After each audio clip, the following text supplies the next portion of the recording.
नमस्कार, आप देख रहे हैं एसपीएन 9 न्यूज़। कहते हैं कि नियम बनाना सरकार का काम है, लेकिन इसे लागू करवाना प्रशासन की जिम्मेदारी होती है।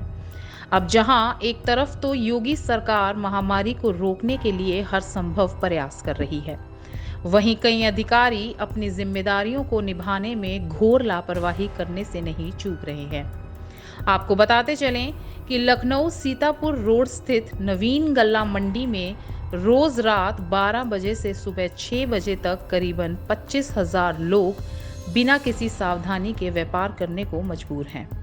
माल बेचने वाले आढ़तियों से लेकर उसको जनता तक पहुंचाने वाले सब्जी वाले अपनी जान को जोखिम में डालकर धंधा करते रहते हैं, मगर मंडी समिति का एक भी अधिकारी इस बात की खबर नहीं लेता कि इतनी मेहनत करने वाले लोगों के पास बचाव के लिए कोई सुविधा है कि नहीं। यहाँ तक कि सरकार की गाड़ी में सब्जी सप्लाई की स्कीम में जिनके वाहन लगे हैं, उनसे हर वाहन पर मंडी समिति 500 रुपये वसूल रही है। बीते रोज करीबन 22,000 लोगों का एक साथ सीतापुर रोड स्थित गल्ला मंडी में होना इस बात का सबूत है कि रात होते ही कुछ अधिकारी जिम्मेदारियों से पल्ला झाड़ लेते हैं।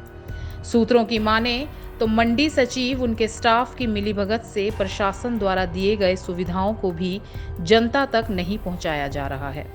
मंडी का समय खत्म होते ही सचिव और उनका स्टाफ खानापूर्ति के लिए थोड़ी बहुत कार्रवाई करते नजर आते भी हैं, मगर तब तक मंडी का समय खत्म हो चुका होता है।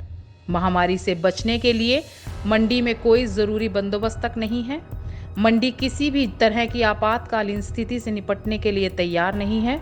जगह जगह सचिव की मिलीभगत से कब्जे का कारोबार चल रहा है।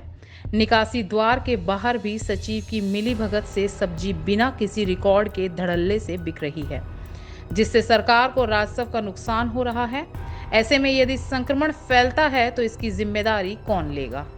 ऐसी आपदा में भी इस तरह की हरकत करना देश और समाज के प्रति सेवा भाव में खोट को दर्शाता है। फिलहाल अगर इसी तरह की लापरवाही बरती जाती रही तो कोरोना पर विजय पाना और ज्यादा मुश्किल हो जाएगा। धन्यवाद।